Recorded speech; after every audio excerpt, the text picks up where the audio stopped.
নির্বাচনের পর প্রশ্ন একটাই, কে গঠন করবে আগামী সরকারের কাঠামো? যে দল বা জোট সংসদে সংখ্যাগরিষ্ঠ আসন অর্জন করবে সে গঠন করবে নতুন সরকার। নির্বাচন কমিশনের ঘোষিত বেসরকারি ফল অনুযায়ী বাংলাদেশ জাতীয়তাবাদী দল ১৫০টির বেশি আসনে জয় পেয়ে সরকার গঠনের অবস্থানে রয়েছে।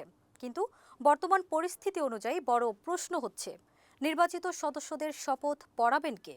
সাধারণত জাতীয় সংসদের স্পিকার শপথ পড়ান, কিন্তু বর্তমান পরিস্থিতিতে সেই পদ শূন্য থাকায় রাষ্ট্রপতি শপথ পড়ানোর জন্য কাউকে মনোনীত করতে পারেন। যদি তা সম্ভব না হয়, তাহলে প্রধান নির্বাচন কমিশনার শপথ পড়াবেন। শপথ শেষে রাষ্ট্রপতি সংবিধানের ৫৬ অনুচ্ছেদ অনুযায়ী সংখ্যাগরিষ্ঠ দলের নেতাকে প্রধানমন্ত্রী নিয়োগ দেবেন। প্রধানমন্ত্রী ও মন্ত্রিসভার সদস্যরা শপথ নেয়ার সঙ্গে সঙ্গে দায়িত্বপ্রাপ্ত বলে গণ্য হবেন।